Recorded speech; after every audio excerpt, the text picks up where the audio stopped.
stole the camera out of here. The camera is missing out of the training Well, room. it's just gone. I don't know where. Yeah, the camera that was in here is gone, so we're just running it through the laptop. Oh, okay. Same here. I usually use the TV, but it's usually gets too loud. So, but we're here. It's just me and Melania for now. So speakers go. Hold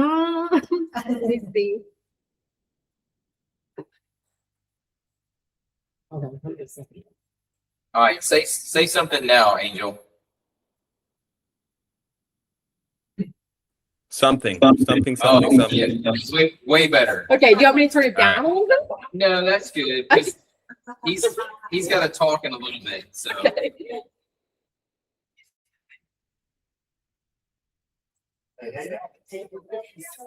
Garrett, I see you. Hi, Garrett. How are you? There is waters and sodas in the little fridge too. You see on that. Just did the MRI and go tomorrow with the, it's completely separate. Oh, big. Completely, yeah. And it's only pulled up to here, it's not fully pulled up. So who's going to surgery? This side, This side. yeah, he's gonna read it tomorrow. Yeah, I guess I can see. I can see it. Yeah, it was so swollen. I couldn't tell. Yeah, it's definitely still there. Yeah, so it attaches here Just to make and sure. it's pulled up.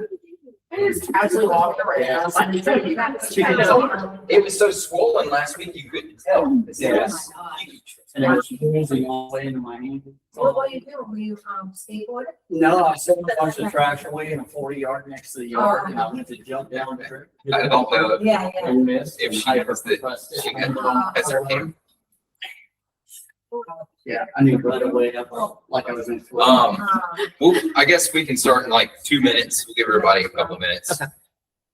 Because we don't, We we don't have that many on right now. Oh my gosh. Yeah, she gets on me all the time, tells me I'm 100 and he's still hated England, but yourself, because he finished that door yesterday.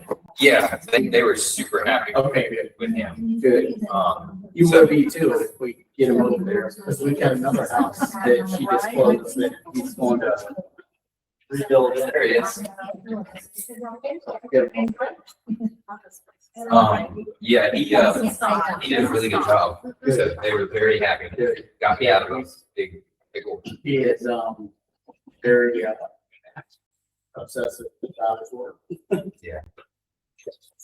All right, so we will go ahead and start. Angel, are y'all in the office there? Yes, we're in the office. Okay, so your whole group's with you there.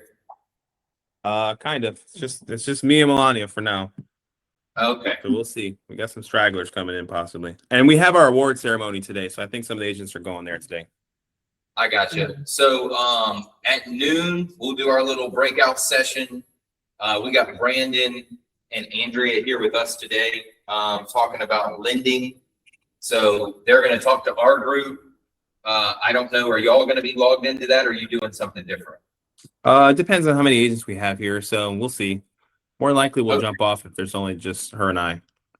Okay, and then obviously Texas and Ohio, y'all can do your separate breakout sessions. That way, you know, whatever y'all need to discuss, you can get it done at that point in time. So. Sounds good. But we will go ahead and get going. As far as announcements go for the month, closed volume so far, year to date. We got Landy with $1 million. So congrats to Landy. Pam is at 700,000. And Netta is at 600,000. All right. Now, as far as pending volume goes, Logan is pending 2.1 million. Susie's pending 1.8 million. Pam's pending 1.7 million. And Cielo is pending 1.1 million. So good job, everybody, on that. If you're a newer agent and you don't know kind of how we do things, we have a competition every year, and it is based on two different categories. One is on volume closed, and the other is on units closed. That way it makes it more fair for everybody involved. If you're a newer agent, you're not closing as high amount of volume as other people that are senior agents. You still have a chance to close more units and have a chance at winning. Last year, Pam won both categories and she got $1,000. So it's $500 per category. So anybody can win that. So we'll keep you in the loop with that throughout the year.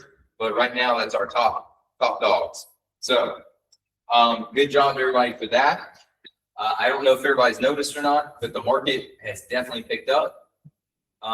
Interest rates fell a little bit. They're like 5.7-ish. Andrea, you know what they're at today by any chance? I was just looking at it. It looks like perfect credit, FHA, you can get a 5.75. Okay, so they went up just a little. Okay, so we're still under 6, right? That's huge because we haven't had that in how many years? What, 3? Yeah, so, you know, that equates to in a payment of anywhere, we were at what, 6.7 probably, what, 8 months ago or so? Andrea, what would you say? Even, yeah, 6.75, 6.7. Okay, so the difference in 6.7 and 5.7 is probably about $400 in your payment, right?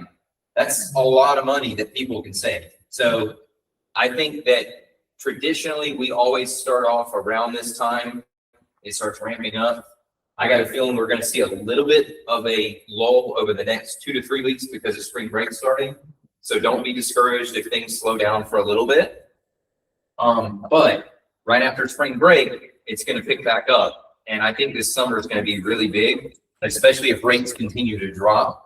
I guess we'll get more from y'all on your thoughts on that. But I personally think Q3 and Q4 this year, we're going to really see everything ramp back up pretty fast. So we'll just keep an eye on it. I don't know who got the emails going out last week from the Blue Group, Coldwell Banker, to kind of give you guys an idea if you're wondering what was going on.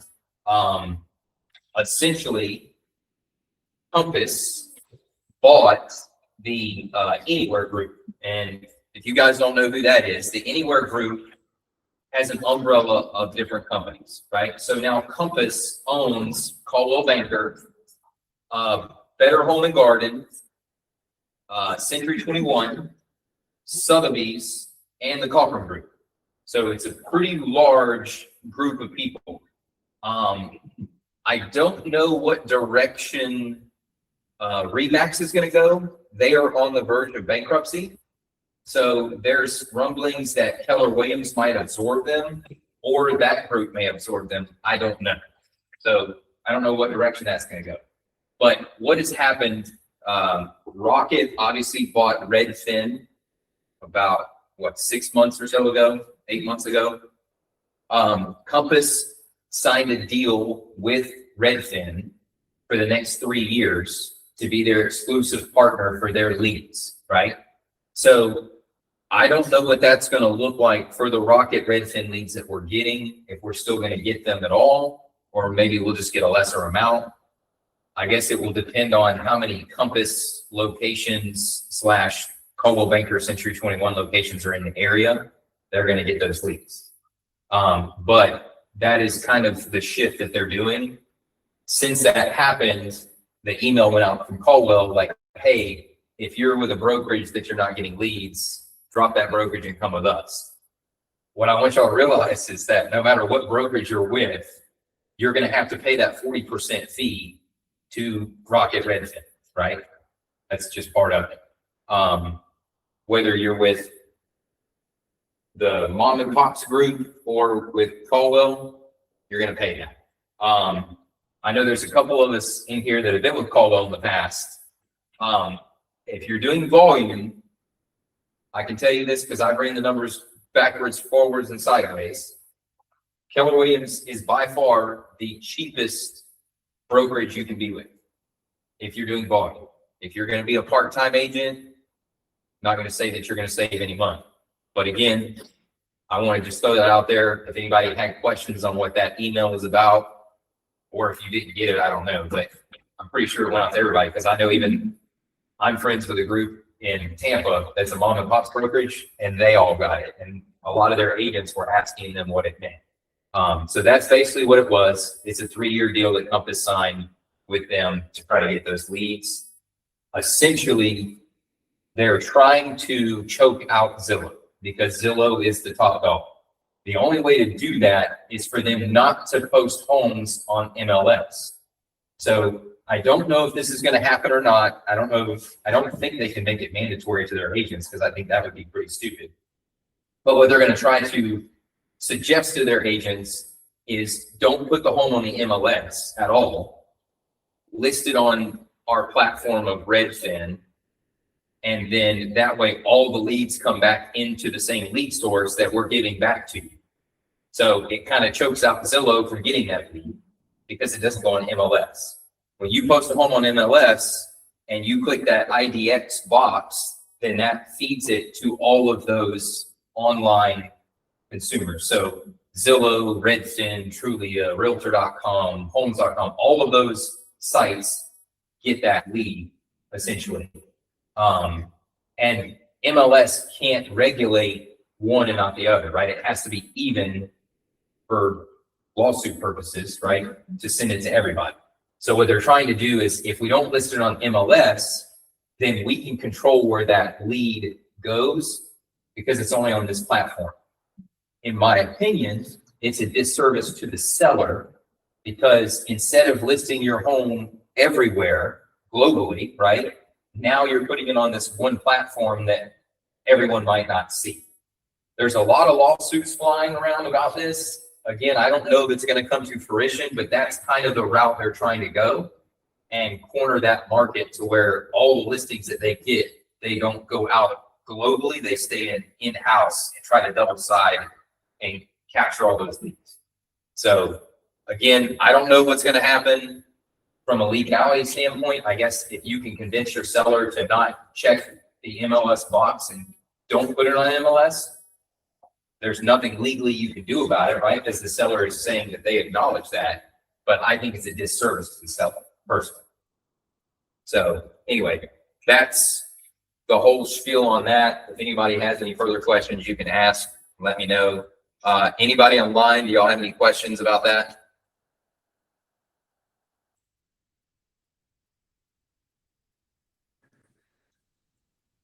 Okay, good. So that is all I have. Angel, I know you were going to talk about some stuff.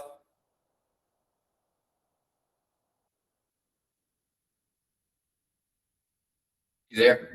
Can you hear us? Still on mute? Oh, I Yeah, think sorry, we're on mute. So I'll touch base about the Redfin thing. So here's my perspective about that. Do we have an echo? I don't So really here's hear my you. perspective about that is Zillow is the powerhouse, like Matt said, right? So everyone wants to be like Zillow, and there's other platforms, Movoto, there's Redfin, there's, you name it, Trulia, there's so many different ones, and everyone wants to be like Zillow. Zillow will fight this tooth and nail. They have deep pockets. So there's always going to be industry noise. Last year was commissions. Everyone thought the world was going to fall apart, or 2 years ago, commissions. Everyone thought the agent was going to go away, right? It's always noise. Next, it will be AI. Oh, all the agents are going away. AI is going to solve everything, right? It's just not the case. There's always going to be this cycle of noise that will stop people from being successful. At the end of the day, the only thing that moves the needle is us, right? So if Compass is going to spend all their time trying to get listings and put them on their own platform, at the end of the day, how's that helping the client, right? How is that helping your buyers? It's really not. So I think at some point in time, somebody with a higher pay scale than me will come up with a better plan that works for all clients. But at the end of the day, we have to move the needle, right? And so we have to make sure we're having our own market share, right? So that's why listings are important. That's why we're trying to get ahead of it and talk about expired listings and for sale by owners and trying to capture more of the marketplace. But also buyers are a huge part of that, right? So if we have 60, 70% of the buyer pool through Zillow, we control the market at the end of the day, right? So we're going to be able to control and dictate our future. So the things that we're teaching you how to get better through scripting, training, time blocking, this stuff is important, right? And what I'm seeing right now in the marketplace for a lot of our agents is the trend is we've got a lot of leads, and then it starts to cycle down to we don't have a lot of agents taking leads, whether they're busy, whether they're, showing houses or they're doing, personal projects, whatever it is. We need to, as a group, collectively try to take over the market share, right? We have an opportunity through Zillow to grow our business tenfold. So Zillow has basically told us like, hey, you guys are a high converting team. We're doing all the right stuff, right? Which is making notes, changing the status and the stage, getting the ZHL approvals, and we're moving people through the process, right? A lot of the conversions are there. We just need to 10x our results. And so, a lot about what I'm going to be talking about next with our mission and kind of what our goals are is helping each one of you become the best and the most go-to agent in your markets, right? So especially you guys in Winter Haven, you guys control a huge amount of inventory through listings and buyers. And we're just all trying to catch up to you. So you guys are lucky. But we need some drivers on this team, right? So we need some folks that are going to be pushing the needle and cut through the noise. And so that's what the next few months are going to be about for the Fortify Group is pushing through the noise, right? So the industry is always going to be crazy around us. There's a war, there's Redfin, there's all kinds of drama going on, but people are still buying houses every day, right? And so for us as agents, we have to be diligent. And if this is our business and this is our sole purpose, you guys all joined the team and you're allowing us to help you grow your business, right? So I want to be able to help you. And part of that is holding you guys accountable and us being the best team that's out there, right? So I hope that we as a group collectively can come together and crush the market for the rest of the year. Truth be told, we're a little behind where we should be. Does anybody know where we're at? What is our goal for the year? Does anybody know that number? I think Alicia told me from the beginning. So I haven't done a good job of saying it enough. So our goal for the year as a group is 500 closed transactions. Okay. So last year, just to put it in perspective, we closed, I think it was about 275 transactions for about $75 million. Okay. So I'm forecasting that we're going to double our business this year because that's what Zillow's telling us, right? Zillow's like, hey, we're going to double your lead flow, right? So double the leads, double the business. So we're expecting as a group to close 500 transactions. That's not including Matt, Sam, and myself deals. So that's just you and your business, 500 transactions. Right now, I think, I don't have the numbers in front of me, but I think we're at about 40 or 50 transactions for the year so far. So you can see we're behind the 8 ball. Now, the good news is we've got 60 pending deals right now, but a lot of that is through multiple agents that have, multiple deals, 4 or 5 deals here and there. So we need the rest of the group to step up to the plate and fulfill the promise. Okay. So part of this is me talking about kind of what our mission is as agents. And so Matt, Sam, myself, we met last week to talk about what is our mission, right? What are we here to do? How are we supposed to help?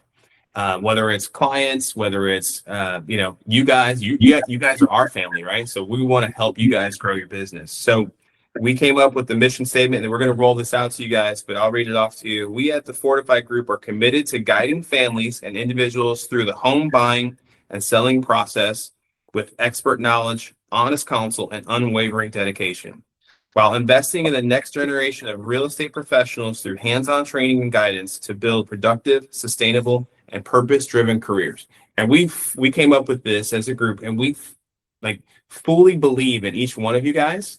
And we know we have the best agents in Central Florida, in Texas, in Ohio, right? And so I am hoping that through ongoing training. We're going to keep giving you guys more training, right? We're doing pop-up trainings once a week to talk about different topics, listings, expires, mobile homes, all these different things to give you guys the skill set that you need. But I need your commitment, all of your guys' commitment to number one, pick up the phone. Okay. So our answer rate collectively as a group is 35%. I'm sorry, I misspoke. 45%. So that means we are only getting 45% of the leads that are out there for the taking. Okay. So that's the challenge, right? So we all want more leads, right? Can you guys all raise your hand? We all want more leads? Winter Haven? Yes. We all want more leads. We just got to pick up the phone, right? And I get that we're all busy. We have lives. The phone rings at the worst time, in the shower, in the bathroom, cutting the grass, whatever. We got to pick up the phone, guys. So we're answering half the calls. Number one. Number two, we got to keep up the ZHL pre-approvals. You guys are doing an excellent job as a group overall with that, right? So overall, we have really figured out how to get our clients from point A to point B with Zillow for their pre-approval. So excellent job there.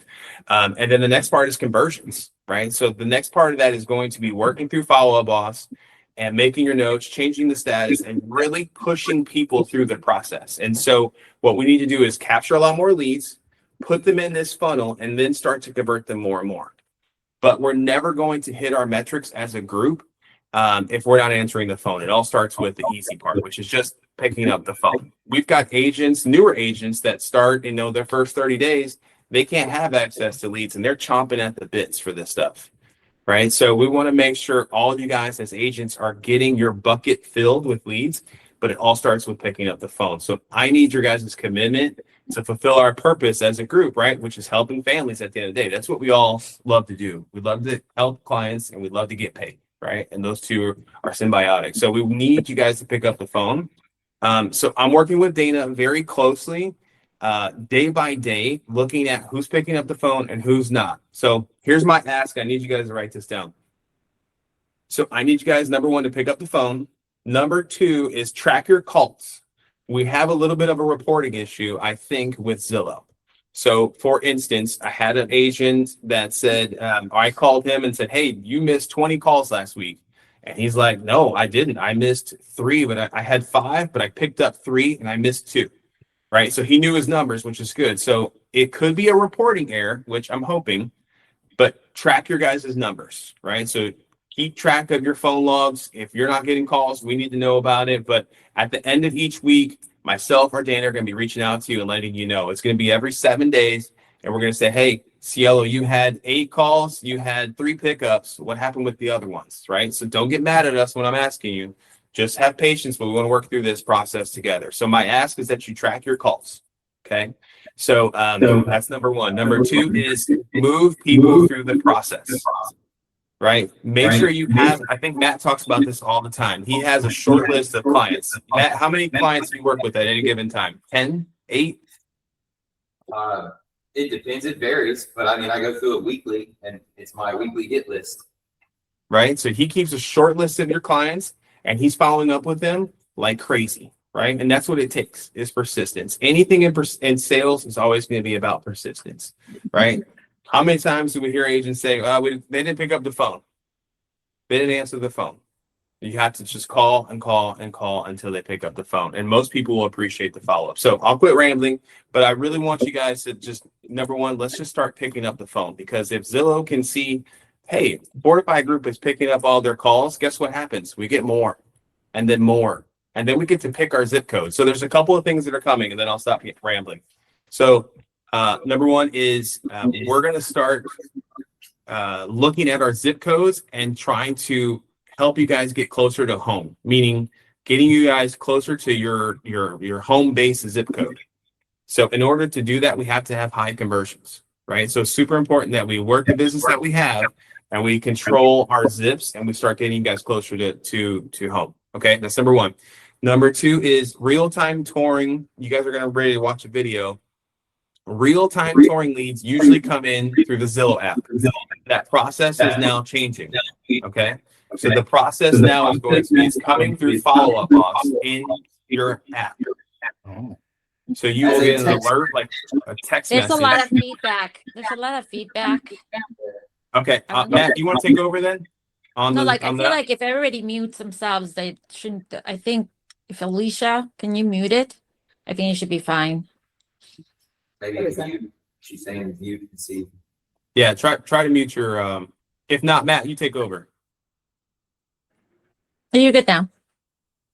Okay, so the notification is going to come in your app via Follow Boss. So the number one thing you have to do is you have to make sure your notifications are on in your settings. Okay, that's number one, to make sure you're getting your alert. Set a special ring, set a special vibrate, something like that, so you do not miss those real-time touring leads. We get hundreds of leads in real-time touring, and that's the best way to grow out the market as well, because those leads come from all over the place, right? So real-time touring coming through Follow Up Boss notifications. That is starting as of, I believe, this morning. We had our first one. It came through, and you should start seeing that more and more. So be on the lookout. Make sure your settings are up to date, but they will no longer come through Zillow. Okay.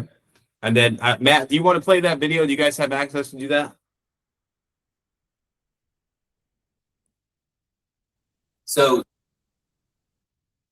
understand this. Right now, you will still get Zillow real-time calls, and you will also be getting real-time coming through Follow Up Boss. They're doing a slow transition. So they said that this month, plan on about 10% of real-time touring to go through Follow Up Boss as a text message. So it's going to alert you. You're going to have 2 minutes to pull that lead up and accept it or decline. Okay, so once you open it, you got 2 minutes. I guess once you do that, it gives you 10 more additional minutes, I guess, to figure out if you will accept or decline. So I said that wrong. You have 2 minutes to open it up, 10 minutes from that point to accept or decline. I actually like this better because now it's not going to be through a phone call where you miss it at the most inopportune time. Through the text message, if you're busy, you could still accept it and hit accept or decline. Eventually, it will all go this direction, but it's going to take months and months for them to do this because they're slow rolling it out. So we're going to watch this video, which will somewhat show what that's going to look like. And then after that, I got a couple more things that I want everybody to do. I have a question for Angel first. Yeah, well, we'll watch this first, then we'll go through that.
Yeah, what it looks like.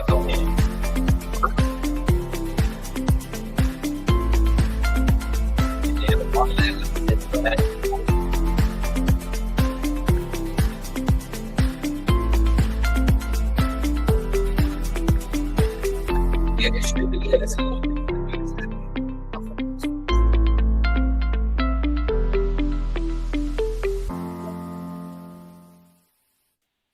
Okay, so that kind of briefly explains it. There are a few other things I want y'all to know that are changes coming through. We had a really good call with Zillow last week. They are also starting a new deal, which Angel kind of hinted at, keeping you closer to home. So if you're a top agent in that area, you will own more of the market share on Zillow. So the higher converting agents, they're going to basically prop you up on Zillow so everyone can see that you're like the top dog in that zip code or that area. And you will get more of the lion's share of those leads. So that is something new they're going to start as well.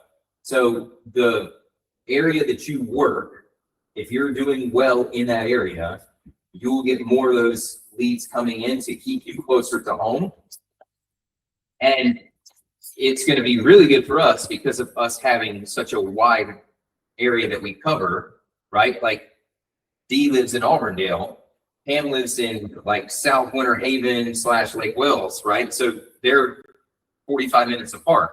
Well, if she's a top agent in Auburndale, which she is right now on her conversions, and Pam is a top agent in her area where she's converting, they're going to get a lion's share of leads in those two locations, right? So it gives you guys opportunities to have little silos everywhere where you own that market share, and it's all going back to our team. So it's really cool because I think it's going to help us to get even more business, and it's going to help newer agents coming onto the team that haven't established themselves yet. If they're in the same zip code as some of the top dogs, then that's going to allow them to have more business coming into their phones as well. So it's super cool that this is happening. I don't know a true timeline on when it's going to go into fruition, but it is something they're working on the back end. Now, what I want to do, because they said to make sure we're doing this every month, the first thing I want you to do is go into your apps and make sure that Zillow Premier Agent is updated. Because if it's not, what's going to happen is you will not get those leads. And I know that for a fact because mine wasn't updated about 3 weeks ago. And when I tried to answer it, it had a little cone tipped over and said, oops, we can't help you. So how you do it is go into your apps on your iPhone or your Android, put in Zillow Premier Agent so it pulls it up. Just click on it and hold it down, and it will either say open or update. If it says open, that's what you want it to say. That means you're up to date on your app. If it says update, you need to go ahead and update it ASAP. Because what will happen is if those real-time tourings or calls come in, it will not allow you to connect to them, because it happened to me 3 weeks ago because I wasn't up to date on my apps. That's me. Yeah. We had a real. So another thing I want you to do is go into your actual phone settings, okay? And you're going to go to General, and you're going to go to Software Update. All right? And you're going to see if you need an update on your iPhone or your Android. If you need an update, make sure you update it, because that could also cause issues. If Like a ninja. yeah. But you can set it to auto. If Well, the Android see, can, so. I set mine to auto too, but I put my phone on airplane mode at night, right? So it won't update.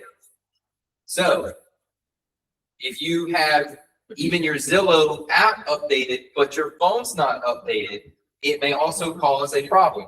So every month, we're going to make sure that everybody is doing this all together so we don't have any issues. Okay? Cielo, you got a question? Or I did, Okay. I do. It's going back to when you're saying that we'll get more, if we're the top converting agent in that area, that will get more conversions.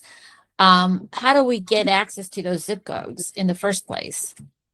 you set your zip codes, right? So in your Zillow app, Right, you can set your zip codes. All right. right.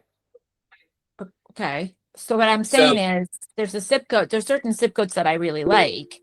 that I've never gotten one at all. And so I want to know, like, how do I get access to a zip code that I really want to get if I want to be in and get those leads? Because I know I can convert leads. I just want to get better leads. I can But- take that one. So Okay, go ahead, Angel.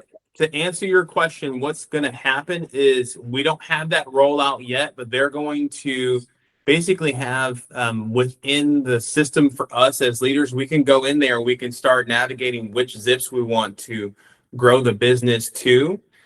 So every single month, I think you guys get like a text alert, or maybe not, maybe it happened once at least, but you put in your home base, right? You put in where you're actually located at through the zip. That's how we're going to start, right? So they think, so this is Zillow's thinking, that if we can get agents closer to their zip codes, right, and they're a high performing agent, we're going to start to take away from other teams and start giving them couple here and there in that immediate area. And then as it grows, you'll start to get more and more in that immediate market. So their thought process is not just the best zip code, but the closest zip code, because then you can service more and be more readily available, is the thought process. So we don't have that feature turned on. I actually just emailed our rep this morning. We're waiting for it to get turned on.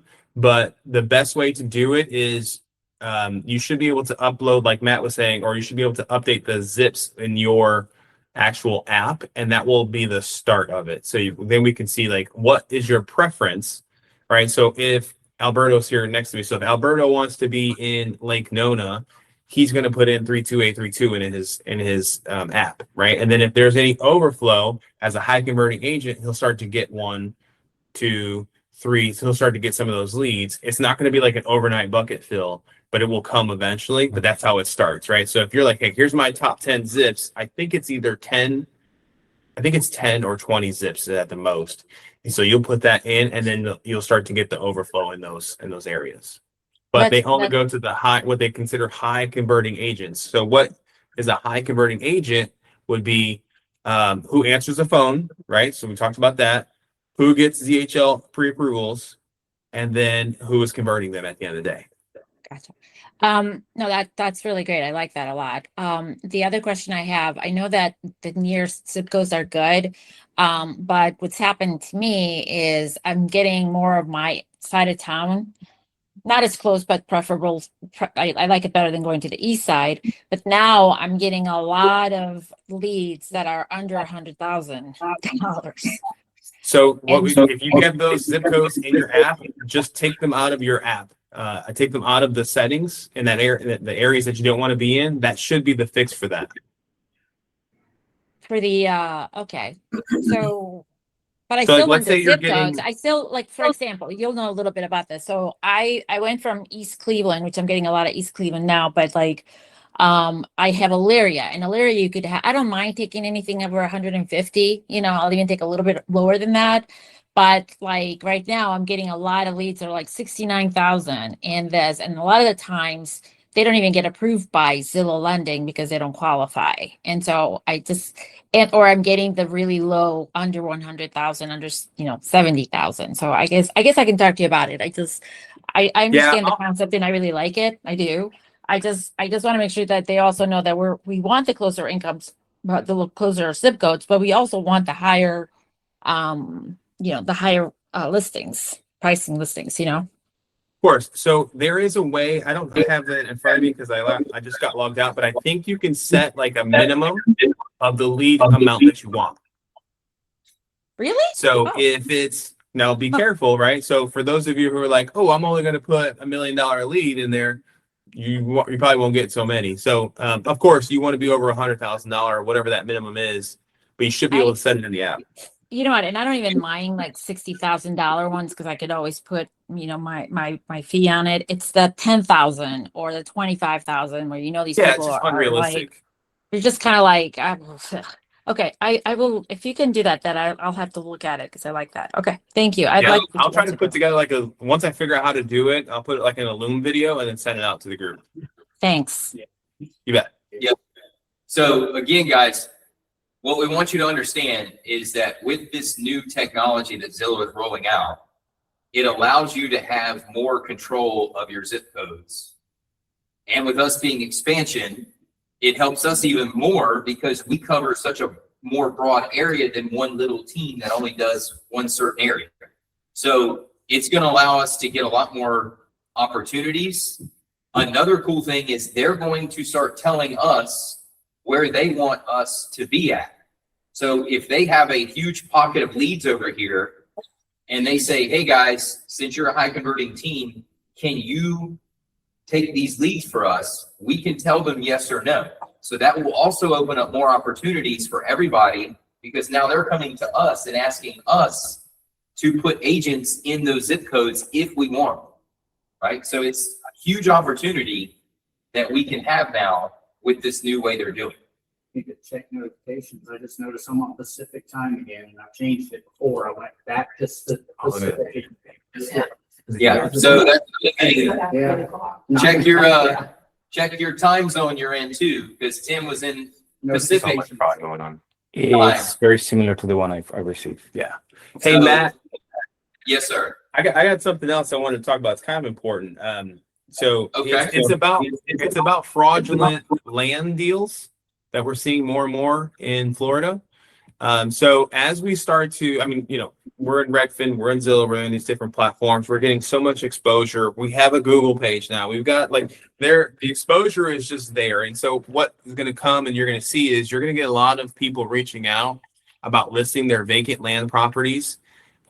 I want to make sure you guys go about it very cautiously because this just happened to me a few weeks ago. So I had a listing that came through, a listing opportunity, and it was $1 million listing, and it was in Windermere, which is a little prestigious area out here in Orlando. And the guy said, "Hey, my name is Rohan," and everything checked the list, right? His name matched. His email was matching. We had conversations. He even interviewed me as an agent and asked me what I was going to do to market the property. Like this was very extensive process, right? And so so we went through the process.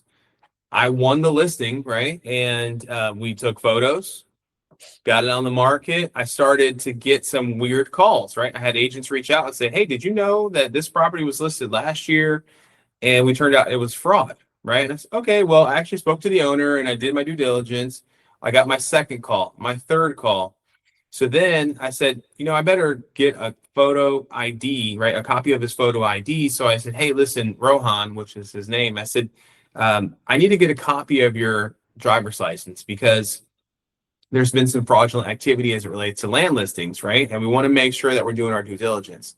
He actually sent me a picture of his ID and it matched his name, and it was a picture. It was literally that person's picture, but it matched and it looked so legit. I'll send it to you guys later in the group chat.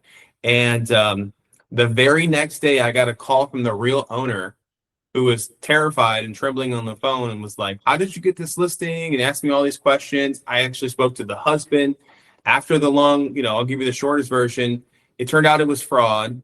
The only thing on the ID that wasn't actually matching was the birthday, which I would never be able to know that. But so I helped them. I got them in touch with the local authorities so they can go through the, the process, everything like that. But you're going to see more and more of those. Go ahead. Yeah.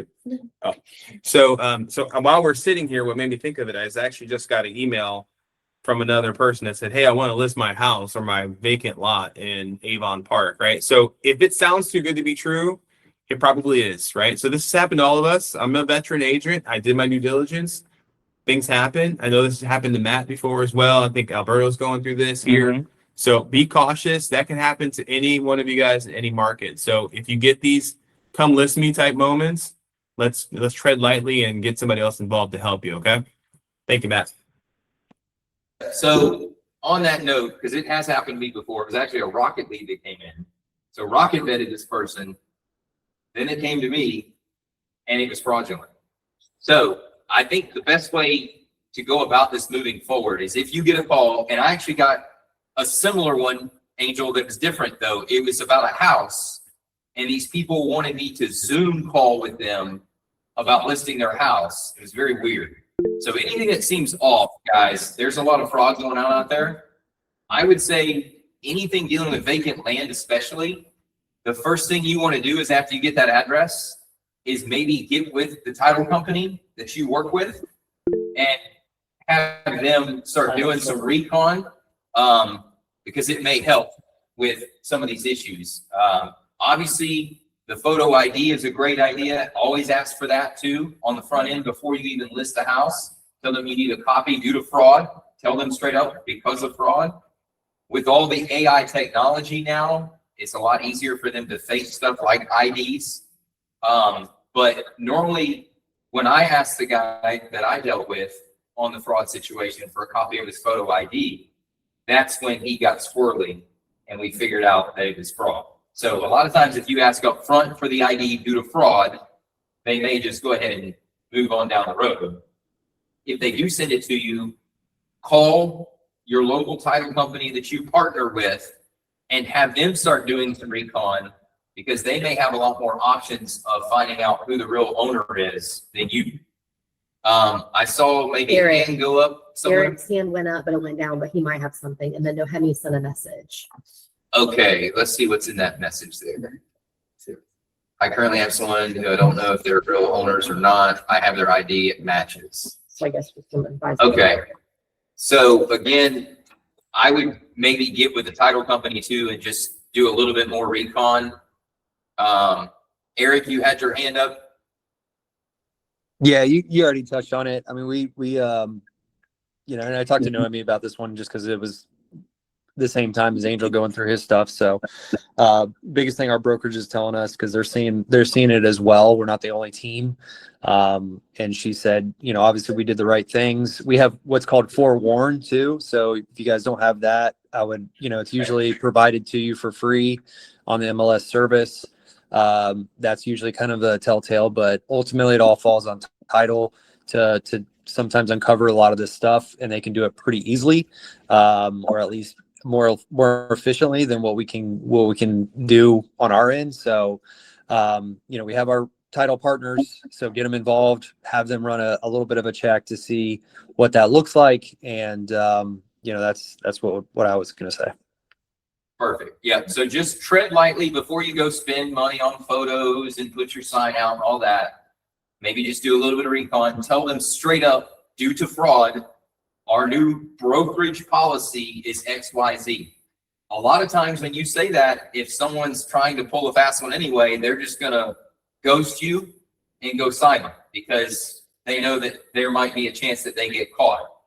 I really don't understand the whole land scam these days, because with title getting involved, it's pretty much impossible for someone to scam selling a piece of vacant land that they don't own. Back in the day, it was a lot easier, but today with all of the title work that gets done, it's very, very difficult. So I'm getting ready to do a listing. Sherry Ann, this lender, what title? I mean, is there a preferred we go to, or? We're in that one that Lee is using? Or? Well, we're in transition on that here. Texas, y'all have your own group. Ohio, I know you probably have your own group. We've been using Celebration. That is coming to an end very soon. We will have a new title company picked by the end of this week or beginning of next week to use. So we'll keep y'all updated on that. But if you want to talk with Celebration for now, if it's something that's immediate, just deal with them if you want. Heather is still our go-to there. But I would say within the next 2 weeks, we will be with a different title company. Do they know? Well, I kind of told them the other day. Okay. But Sure, after this meeting, that's gonna go. yeah, I already told them that we've found other. So, David, you had a question. Yeah, well, just to mention about this, because I do a lot of land. I asked them, it's funny, especially when it's the person's far away, you don't meet them in person, and there's nothing to go on. I just tell them, you know, send me documentation from the closing, send me the papers you got from the purchase, and wham, I don't hear from them again. So, Yeah. I think that's another good thing is get documentation. I say, send me the documentation, send me, you know, the proof, send me, you know, that's important too. But I want to go even further back to Angel. I'm sure you can answer this. In regards to the phone calls, So, you know, it was always to the knowledge that when the phone rings, it's to the team. So if you don't pick it up, someone else on the team's picking it up. So, because he's saying that now, Angel's mentioning about missed calls. Like example, for last week, I've been pretty busy and I was sick last week. So I didn't pick up a lot of phone calls. I know I easily didn't pick up 5, 7, 8 phone calls, assuming someone else is Yeah. picking them up. So what's happening? Are we getting So our I can direct, explain that. are we getting direct phone calls for us only It's, now? it's still going out, like casting maybe 10 people, right? So your answer rate, let's say your answer rate is only 20%, and mine's only 20%, and Susie's is only 20%, and Tim's only 20%. But if they're all answering at different times, it still may make the team's answer rate above 65. They want our answer rate to consistently be above 65. But I think last week we were even lower. We were under 60, which to me tells me that nobody was answering the phone last week. And I know a lot of people are busy, but it tells us that we're more patient because they're giving us more leads, which means the phone is ringing more. I think they sent us a report the other day that just year to date, we've already gotten like 2,000 leads since the beginning of the year. That's for all locations, but my God, 2,000 leads is an insane amount of leads, right? So the more that we do answer and field those calls, the more they'll keep sending us. As our overall team answer rate drops, then that means those extras that we should getting, they won't send to us because our answer rate is below the threshold as a group. That's real time for. That's for everything. So I'll be real, I mean, that's the pause on the premier, there's a situation where I know that I'm not gonna have my phone, or not gonna be near it. I pause it because I don't want it to drop our answer rate. yeah, And I don't know if people. well, use it. it's not gonna drop necessarily the team answer rate. But It just, mine in general. your answer rate won't drop if you pause yourself. Right, that's what I'm saying. So I'd rather Which- pause than not. Correct. So that's another thing you gotta be cognizant of. You don't want your answer rate to get too low because then they'll throttle you back and not send you as many calls because your answer rate's already low. So it's kind of a fine balance you have to have. But I mean, I guess it's a good problem to have, right? They're sending us so many leads that we can't even answer the phone as much. But the more you can answer the phone, obviously the more opportunity you have. At the end of the day, we're just gonna try to outrun it with volume. That's all we can They do. say there's a delay in pause and unpause. No, it's pretty, immediate. You It's- set however long you want to have Yeah. a pause for. Well, I You was, can only- I think originally I was told if you unpause it, it takes 24. That's not. No, that's No. changed. All right. That's changed. Your new real-time deal is gonna help a lot. It should help a lot because again, as these calls are coming in, they're always at the worst possible time, right? And like it said in the video, if I'm showing you a house and my phone's ringing and I'm looking at it, I'm like, God, this is another lead. Well, if it's a text message, I can still be texting while I'm showing the house and it's not as rude as answering in front of a client because we don't want to be that way either. Or grab it by the time. So it's going to allow you to have more opportunities. Like I said, this month starting, they said it's probably only going to be 10% and it will gradually increase more and more month over month. I don't know. They said, I think April is going to be more full-fledged to it, but I could still see it being phone calls for a little while until they get all the bugs and kinks worked out. Because you know how this stuff goes. They say they're going to roll something out and it doesn't work right. So then they push it and work all this crap out. So come next month, we could even see some issues with this affecting the leads because we don't know what's going to happen as they roll this stuff out. Dana?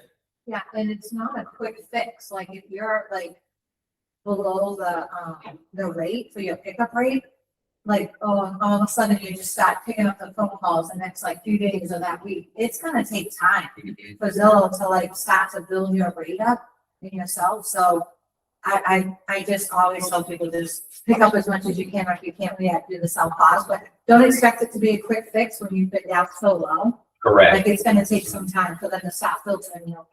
Yeah. Cielo. Cielo, you got another question? Actually, I have, well, no, I'm really glad that you guys are clarifying this. I think this is why it's so good to come to these meetings on time. Because catching up, like on what you're saying, because I was like, I'm very competitive. As you, if you get to know me, I'm very competitive, even though whatever. But I got really disappointed because some of the leads that I was getting were so low that I was like, just didn't, I just kind of got burnt out for a while. And so I was seeing my rating go down. But Angel, I just figured out how to do this. When I uploaded my my Zillow 8, I just removed it and put it back up. I actually, you can go to the zip code, and my zip preferences were completely screwed up. And I had all of this stuff where I just went in and changed it, where it actually goes into the zip codes and also kind of what the average house sale is on that, which I didn't know I could do. So that's actually something that it's very easy to do, because I feel like I learn something every time I come here, which I feel like an idiot, like I should have known it already. But I think that that's important when we have a little bit more control over, like, yeah, we want to pick them all up, but all your leads are shit. You're like, I'm not, but you just don't want to pick it up, you know? So I just wanted to say, update your zip codes. Eric, That's it. you got your hand?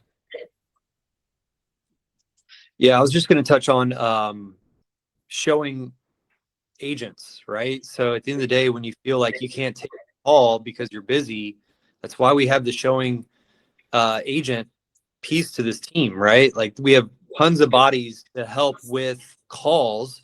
I'd much rather give 10% knowing that I can't show it this week, but guess what? I'll jump in next week and start working that client. So I think it's a heavily underused piece that we have. And at the end of the day, I'm a team lead. I'll go show a house for an agent for 10% all day to know that we are going to keep that lead and possibly get referral business off of it in the future. So I think that that's an underutilized piece that we have as a team. And I know, like, guys, I get it. Like, I know everybody wants to hoard their leads. They want to hoard the client, but you're doing a disservice to yourself and your own business if you're not utilizing that piece. Because, hey, Matt, I'll tell you right now, you can put me on Florida calls. I'll take those calls with you guys and refer it out all day, every day, to ensure we don't get missed opportunity. And I'm sitting in Texas. To that point, guys, like, think of it this way. From like Eric said, a lot of us like to hoard our leads, right? If you're real busy, think if you take 3 real-time touring leads while you're out showing houses, and all you do is pass those off to a showing assistant. So what if you give away 10%? That's 3 new leads that you are getting those deals on that you wouldn't have got otherwise, that someone on your team can help you with, and you didn't lose the lead, and you benefited someone else on the team. Because a lot of these newer agents, they need money, right? If they can go show houses and just open doors and make 10%, you can make $3,000 to $5,000 a month just opening doors if you just accept those leads as a showing assistant. So it's a huge opportunity for everybody, really, to grow your business, not lose a lead, and it benefits other people on the team, and it keeps it all in-house, so you don't have to worry about someone else sharpening your client. Like Vincent was talking about, that one service that you can go to that you have no idea who that person is, and they might try to steal your client. So like you had said, personally, you need to track it, make sure you're staying up with who you're Correct. shooting for, because it doesn't show up anywhere. The best way to do it, guys, that I've tried, and I feel like it's worked really well, me and Trevor have had great luck with it, is if you get that lead and you want to use a showing assistant and someone takes the lead, set up a group text immediately with all 3 parties in it and say, hey, so-and-so, this is my teammate, whoever, they're actually going to be meeting you today at 1 p.m. Once you set that group text up, it keeps things a lot more streamlined, and the communication is so much easier. Angel, you got your hand up? You're on mute. Yep. There you So it's funny we're talking about this because Alberto and I were just talking about the best process. So besides the group text, which is great so you can stay in communication, is you want to add that showing agent on as a collaborator in Follow Up Boss. So that way they can see your notes, they can see the process, they can see when it gets under contract and when it closes. right? So if we use this follow-up system, this follow-up bot system, the way it's intended to be used, you guys will see your business double and triple. So we're just like Cielo said, we need to know about these small details that help us be more successful. So that's a great tool to use, because then you don't have to call Matt and be like, Matt, what's going on with so-and-so? Did they buy a house yet? Like that becomes annoying, right? We don't want to chase people down for money. So all you gotta do is look in Follow Up Boss, and that will be the indicator. Now, hint, hint, those agents that are, not making notes, well, then we're going to have to hound you down about your updates. So make sure you make your updates, but that's the best way to do it, is also put them as a collaborator in Follow Up Boss.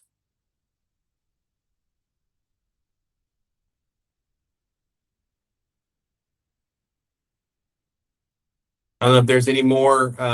Matt, if you have anything else, you're on mute though. Sorry, it's echoing, so that's why I keep muting it. Keep saying it.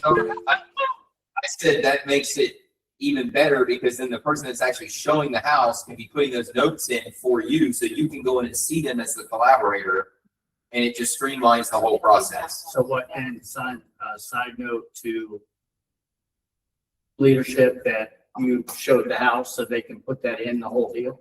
Well, in the new deal template, there is now a category that asks if it is a showing assistant lead or Yes. not. Perfect. And if it is, then you would put yes and the person's name And the percentage. and the percentage, because obviously if they've shown more than a certain amount, it goes to 15% instead of 10. But that's all in the new deal template for you as well. Collaborating, you see that? If you're a collaborator, then you can see that lead in your follow-up boss. So the new deal template's attached and you'll see that it was checked. That is something, No. yeah, that's on the back end That's for on us the to back add in end. there. I'm just saying that's. But see, they'll know, Kim sends out like welcome emails and Yeah. stuff where you guys should all be You'll get attached in that. Yeah. Correct. Yeah. Then you'll know. so you'll get notifications, like someone goes under contract. Yeah. Okay, so we're gonna do a hard stop here. That way y'all can do your breakout sessions. Eric, you still have your hand up real quick? And Dan does too as well. I do, real quick. I was gonna say, to go a little further on this too, guys, like I always be upfront with my clients and letting them know that I can show them house pretty much any day, any time of the week, right? So I know like the Pams of the world, right? Where you have 6-7 deals going on at one time, it may be hard for you to go out and show a house with a previous client. So setting that expectation up front, hey, you're using me, I'm going to be here every step of the way, but understand, don't feel like, I feel like a lot of our clients feel like they're burdening, they want to go see a house in like an hour, right? Well, I set the expectation to say, hey, like, that's okay. Like, please tell me when you want to go see a house, even if it's 5 seconds from now, let me know, because I have a team of agents to help with that. I think that's been a good response. So just wanted to add that tidbit too, set that expectation even on the front. Like, hey, I'm going to be here, I'm going to show you all the houses, but just know I have a team of agents here, behind me to help you that you don't even know about. So just want to throw that in there.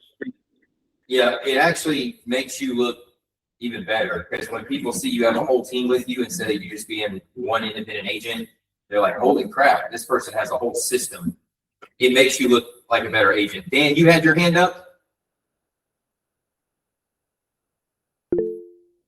Yeah, sorry, coming off mute. But I just had a quick question about, say for example, in Follow Up Boss, this might be like a technical support question, but say we already have like a group text going with our ZHL loan officer, and is it possible to have multiple group texts going, like maybe with a showing assistant in the same file, in the same customer, or is that something else? I think you can text 2 people at once, like a group text. Do you through follow up, Boss. boss? I think Lacey said that last time. Yeah, there should be a way where you can group text it through there. I just done it from my personal cell phone, but that would be probably more of a Sam question. He's not here today, so we can ask him on that. I believe if you have somebody on a collaborator, it goes to the collaborator as well. So, Okay. So like, I know when I'm going through and calling agents, leads here in Texas, when I send that message, it automatically attaches the assigned agent to that, as well as the collaborator. Okay, perfect. All right, well, Okay. y'all make it a great week. If you need anything, give us a call. We're gonna, get with our group here and do our little breakout session. So, see y'all. And anybody that wants to stay on can stay on for that too. Yeah. If you're in Florida. We got food over here. for people.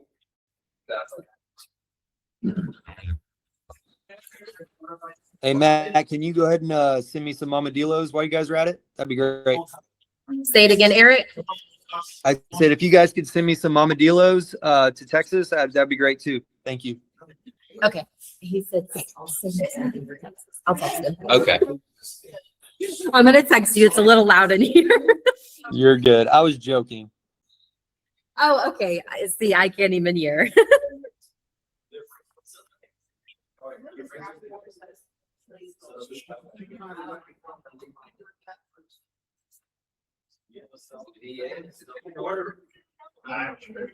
Yeah, I hear that.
Say, They have another good. once we get the garage based on, I think my wife should be more apt. Well, since we've been doing projects since we moved in, and we still haven't finished all of our projects. My wife stresses. I would try to- It's just a woman thing, okay? Yeah, it's not. It is, Drew built the house. We told him to get us the drywall and take it from there. So we busted out a bunch of stuff to get into it as quickly as possible. Because we were living in a 1,100 square foot condo for 2 years with 2 kids and 2 animals. But since we moved in, we've done one project after another since we lived there. So it's almost like moving into a renovation. We've done that for 8 years, so it's nothing new for us. It's just inviting people when the house feels not finished. That's right. Yeah, so then she gets stressed out. Y'all wanna go ahead and start? Matt, what's that? I forgot where he said he had to get I was gonna say. Okay, guys, we're gonna start our comp session, so whenever you're ready. What? Good afternoon, I guess now. I'm Andrea. If you haven't spoken to me directly on the phone, you've probably gotten videos that I've pushed out with just little tidbits every once in a while. I'm not gonna take up much time because we're all hungry. But I'm kind of gonna take it back to the basics. They really didn't give me any topic that you wanted to touch on.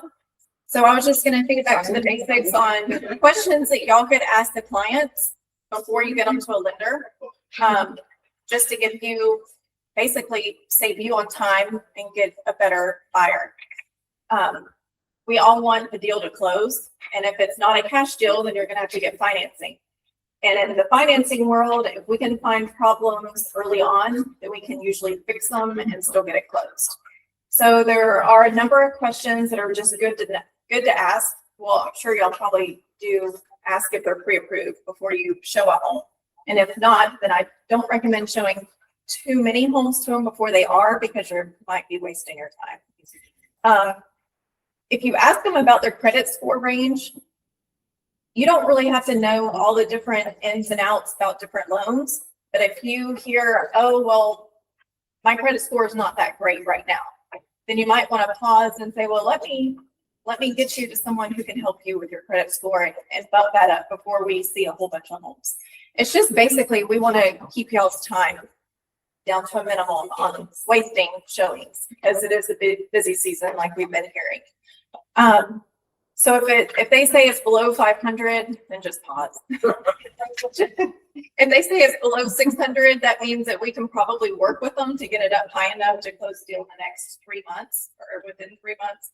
If it's higher than that, then we can usually find a route for them. If it's perfect, then you just keep going.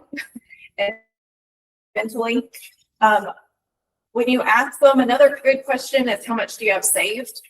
If they have no money, there are down payment assistance programs available. But if they don't have any money, that's kind of a red flag. Because if they don't have any money, then they probably haven't been paying their bills on time and their credit is going to be low. So it's just those two things could kind of coincide. So if they don't have any money saved, kind of be like, okay, well, let's get you to someone who can talk about down payment assistance program at that point, then kind of pivot. So you're not wasting your time. We can talk to them and we can go through all the options and let you know what is available to them. The other thing, how much do you have saved? A lot of people don't realize that their down payment is not the only thing they need to have saved. It's closing costs as well. And then if their credit score is not real great, sometimes we need what's called reserves. So sometimes we need 3 months reserves. So that's their mortgage payment times 3 in a savings account or their checking account, or we can use a retirement account too if they have that. But it's just cash that's there in order to get them approved. So those are good things to ask about how much you have saved. The other type of thing is, what kind of income do you have? If they're self-employed and it's less than 2 years, it's harder to get them approved with financing, but it is not a deal breaker. I just had one that he's been in business for a year, and we were able to do a bank statement loan for him with one lender that we have. So we do have more non-QM options opening up every single day. But just know that it might not be a smooth, conventional 30-day close. We might need a little bit more time to find the right product. If they're W-2, then roll on if it's 2 years or more. That's a perfect person. Oh, this is a really big one. Are you planning any major purchases? If they're like, yeah, we're leaving here to go buy a new car, that's a red flag. That can mess up their credit score in the short term. Especially if they don't have a car payment now and they're going to have an $1,100 car payment because they just got a new job and they got a bonus and that sort of thing. So if you hear that, one thing you could say, well, you might pause that for a few months until you get closed on this house and then go buy your new car. That would make the financing and the real estate deal go a lot smoother. Furniture is another big thing too. Say you get into under contract, pre-approved, we have the loan started, and they go out and they start getting furniture for the brand new house. More appliances. Those can make the deal break if we go at the very end and see that there's new credit run. Well, what's that? Well, that's a new debt. If they were on the cusp of being too high in their debt to income, that could throw the whole entire deal sideways as they bought furniture or appliances. So those are things that just tidbits that you can give to your clients just in conversation about major purchases. There's one more thing you missed, which just happened to me recently, and it's a big no-no. When you're talking to somebody about how much money and they're like short, then they say, oh, I'll just go get a credit card for that money. I'll just go borrow that money. And you have to tell them, no, don't borrow the money. Or they go pull cash out of Yeah. their mattress, right? Yeah, that's the other thing. You have to be able to source that money. So listen, guys, this is super important because I literally have a client, a high school friend, his girlfriend, is buying a house with me. And she's like, oh, well, I've got the money. It's just not in the bank. I'm like, no. Right. This is what you need to do. You need to go get a gift letter from a family member. And that way we can source the funds from a family member showing that it came from their bank account to your bank account. Because if you just go throw $10,000 cash in the bank and you can't source it, it doesn't exist. Okay. Beware, then they're gonna want. They want their, they want it with their bank card. Right. Correct. It needs to show that it came from their bank account so they can source it, right? So it can't just show that the cousin over here deposited a $10,000 fee or amount in their money or in their bank account and then it goes to you, right? Brandon? It's actually loosened up a lot on that. As long as the donor wires the money directly to title, directly to title, and then the name on the incoming wire, the title receipt match. They're not going to ask. We don't have to issue loans. Okay. They're no longer going to ask to see the donor's bank statements because of it. That's Yes. Donors are willing to give, but then when you ask the donor for the bank account, Yeah. they are like, what the hell? I'm so down. Yeah, I'm sending my bank statements. Yeah. So, Wait, I got another question about that because I'm in this right now. Yeah. So I'm purchasing a property, one of my clients, and he's like, listen, I got 20,000, let's put it in the house. So he's asking me how to get around that. And now if I'm correct, this is what I want to just ask you guys real quick to see, make sure I'm correct. So he can purchase it with an LLC and then just deposit the money into a business account. Because we have to wait 3 months if it's personal. But what about if he just buys it as an LLC? Well, when you're taking title into a property through an LLC, it can very well knock you out of performing mortgage house. Right, so now you're looking at more like a business loan kind of deal. So I wouldn't recommend, like, you need to talk to, is there financing involved or just a cash buyer? No, he's it's financing involved, but he's telling me I got 20,000, I can just dump in. I'm like, hold off, you can't just do that. How much is that does he need? Does he need to get it? About 8,000 or 9,000. Does he have 8,000 or 9,000 already in the bank? Yeah, but he's short, so he was asking me if he could just put a bunch of cash. Yeah. And I told him to I hold. mean, you can be thoughtful about it. I don't know whether it's conventional or everything, but you can put cash in the bank. If you do it in a smaller systematic way, $100 here, $500 there, I believe the FHA guideline is like anything less than 1% of the purchase price, it doesn't need to be sourced. Right. But underwriters have discretion on this kind of thing, so they can still nitpick you a little bit. Does he own both? But if he does an LLC, he could just dump the Don't money know. into a business, right? Well, if you can't invest in an LLC, that's the problem. Like, you can't take title in an LLC just for like a forming loan. Right, he would have to It purchase would be it. an The loan, investment loan, which is gonna be different terms, higher interest Down payments rates. just went up, which- so the loan switches if he purchases it Yes. as an LLC. We have the amount of money just to get the house. They usually, like every other, they normally have some sort of like a 6-month period where they can do an adjustment. And you can put more money towards the principal, you just have to ask the lender. David, And then- does he own like anything that's paid off, like an ATV, a boat, anything of that sort? Well, I know he has a vehicle, but, another Because what thing. he could do is sell that item, like if he has a boat that's paid for. Oh, right, He correct. sells it, That shows the money. $20,000, Right. and then he puts that $20,000 exactly in the bank to match the sales receipt, problem solved. Or just, or he can live his life with his cash, right? So if you don't have to Yes. pay your bills, because you have a bunch of cash, just go to the grocery store and use your cash. Like, don't Yeah. touch your bank account for a month. Correct.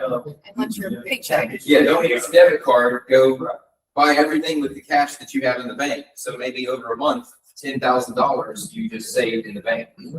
But the rule is it has to be 3 months sitting in the bank for it to be considered It's gonna have to be traceable. traceable, 3 months in the bank. I mean, Well, we only, It could go They only less. go back we 3 only need months. bank statements for, I mean, as long as we have 2 months by the time that you close. A bank statement showing that the money, okay, so 2 months, okay. If it's older than 2 months, it doesn't have to be sourced because you got to trade in that bank. It's just part of the beginning balance, right? So I think Yeah. that's what you. The other one is, are you first time home buyer, which y'all are really good at that anyway, because that helps your process. That just opens up more avenues. Sometimes they don't have to put as much down. And it also opens up down payment assistant options. A big one is what monthly payment do you feel comfortable with? It might not be what they're approved for, but what are they comfortable with? Because you don't want them to have buyer's remorse or feel like they're house poor. But I had somebody recently, they were pre-approved for up to 500,000, but they're only looking at 200,000 because that's the payment that they're comfortable with. So we can do a pre-approval for 500,000. You're showing them all these homes and then they love one and they're like, well, I don't want that payment. And then we're coming down to the loan and we're like, okay, well, your homeowner's insurance is this. I mean, you're buying a big house and they're like, I don't want that payment. So it'll just save time in the long run. Common financing surprises to avoid, undisclosed debts. Sometimes we say buyers are liars. Buyers can be liars.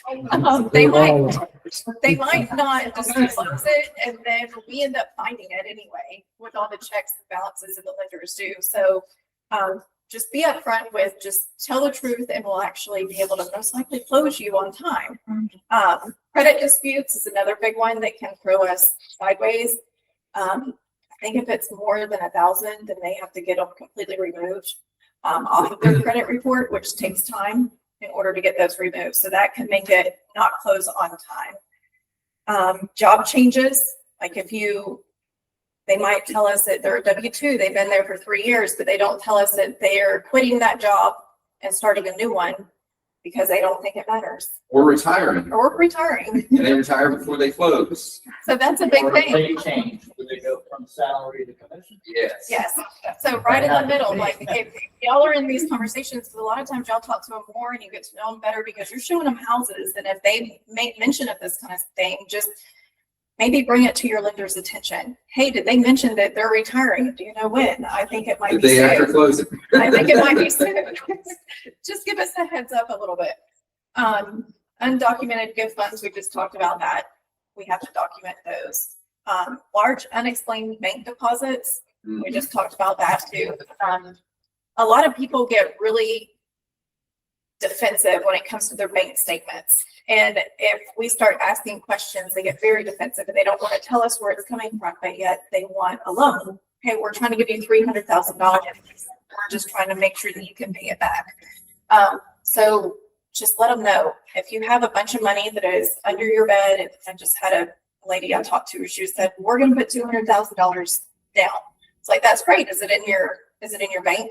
no, I have 100,000 in this safe and my husband has 100,000 in another safe. And we're gonna, I was like, okay, then we need to stop and we need to wait a couple months. Because sourcing $200,000 like that is not gonna work.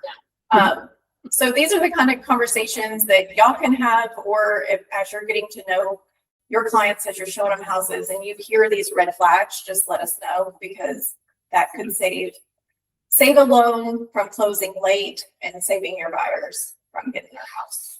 So those are just a little bit of tidbits. I know a lot of times y'all have questions about down payment assistance programs. I looked it up this morning. Yeah. Go ahead, I just, whenever you're done with that. Hometown Heroes still has over $5 million in it. It keeps fluctuating. You can only reserve those funds for 60 days and you're only supposed to reserve them when you have a contract in hand, but it looks like people are reserving and not being able to close the loan and those funds go back in there. So there's still money there. What's the minimum FICO on the down payment? 640. 640. That's for the Florida bond. Yeah. Yeah. And I want to give some props out because lately I've been sending quite a few people to Brandon. Yeah. When I get people who don't have enough money, I always call Brandon. and I'm giving him a client who's only got like 6,000, but he's making it work with this down payment assistance program. So what I'm saying is, even if someone doesn't have a lot of cash, I call Brandon and say, hey, they need that first time home buyer program. And half the time it'll work. And then the other half, he's like, Dave, they don't have any credit. You know, that's another thing. You know, I got great credit. Then they speak to Brandon. He's like, Dave. Here's the It's not good gonna news happen. right now. We're still in a market where you can get closing costs 99% of the time. Yeah, so it's correct. Paid by the seller, at least some sort of closing costs. But one thing I was gonna have you talk to them about is for the newer agents, understanding that your clients, when you're talking to them about the amount of money they need, closing costs is more than just lender fees. It's also your first year's taxes and insurance. So if maybe you want to explain how that works to some of the newer agents so that they know how to explain that to a client. So yes, with your closing costs, it's going to include at least 12 months of the homeowner's insurance upfront. And then when they escrow, it's going to have most likely 2 to 3 months additional of those payments in escrow. So you're looking at a year and 3 months automatically out of pocket for your homeowner's insurance. Taxes, it really depends on what time of the year you close and which lender we use. I just locked one with one lender and they're wanting 8 months of taxes right now. Just because of the timing, because taxes are due in November. Which It's gonna be is $8,000. I mean, I've never seen a deal where the closing costs are less than $8,000, especially if you have an escrow account. And if it's a $300,000, $400,000, $500,000 purchase price, I mean, 10, 11 grand, no problem, easy. Because you got, you know, your tangible taxes, you got your title insurance, everybody's got the appraisals are through the roof. So always add on at least $8 grand to what the down payment is. And listen, like I say to David, I feel like a lot, like, please get it, seller credits make it so much easier. Yeah. Like, It does make it a lot if easier. we could not try and get that extra $5K off the purchase price, it's not that big of a difference in their payment over 30 years. Your buyer, whether they know it or not, would rather have the 5K in concessions than beat them up over that last 5K purchase price for sure. Because it opens up so many more doors for us from a lending standpoint. Because we have more flexibility because they have more cash available. So we may not have to send them to the GPA program that doesn't have the best rate, or jump through a hoop that they may not be the perfect client for, but we're gonna have to try and make it work because there's no other way to get the numbers to work or whatever. Or their debt to income is super close. We can use that to buy down the rate. Yeah, absolutely. One thing that I kind of, speaking of what he was just talking about, how I explain it to my buyers, because a lot of buyers don't understand too. They think that, oh, just take it off the purchase price. Well, the purchase price goes down $5,000. $7 a month or something. Yeah, I said, don't eat at Chick-fil-A one time a month. You save more than what you're gonna save there, right? Like, would you rather have $10,000 in your bank account? And that's literally how I explain it to them. And it flips the switch where they understand it a little better, because everyone just assumes that, oh, come off the price of the house more and I'm saving more money. You're not saving anything that you even notice. You're saving a lot more by getting the credits up front. In my opinion. People are funny, like everybody wants to buy a house, right? Like we love it. Like people want to buy a house, but when they do, they'll come talk to you and like they're ready to spend every penny they have in their life. Like all the time. Like, I've got 12,000 in savings. Well, how much are you looking to devote towards this purchase? Well, all 12,000. And I'm like, well, why don't we maybe do it a little bit different? Like, let's try and save you some savings. Like, could we, if I could save you about $5,000 left over after all this, would you prefer that? Well, yeah, we can do that. I'm like, yes, totally can. So sometimes you have to like save them from themselves a little bit. It's like they want to buy a house so bad, they're willing to just go all in. It's like, well, Yeah. I love the optimism and enthusiasm, right? But it's them not knowing, right? They think that if they come off the price $5,000, the seller drops the price $5,000, that, oh my God, I saved $5,000. You don't even realize that you saved $5,000 because your payment is $7 less. Yeah, I like to flip it and get a credit. A credit for 5,000 is so much better than just reducing the Correct. price. And I have to educate buyers a lot of times. They think, oh, let's just get it lower. And I'm like, well, you need some money, so we don't want to go too low because we want money back from the seller to help out on closing costs.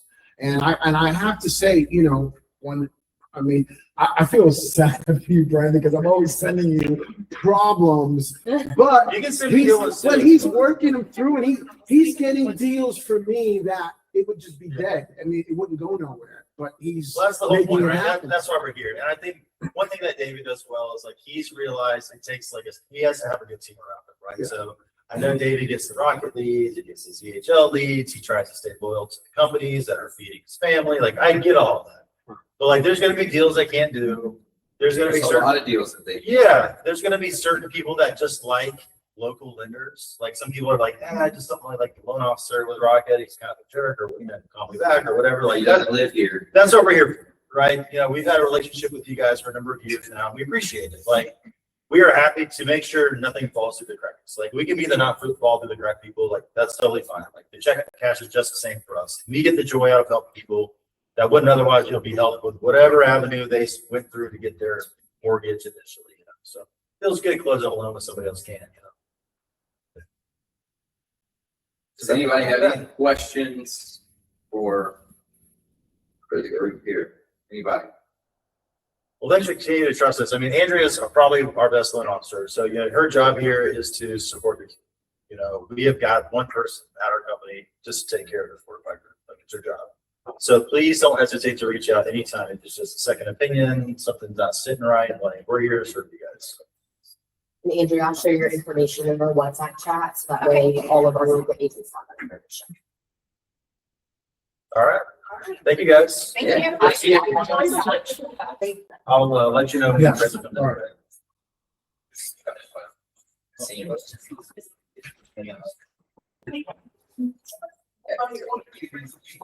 Listening to all the people. You don't have any money. But he doesn't. He closes the talking deals, but he helps them get money. Unfortunately, they're out there doing it. And I think that's good.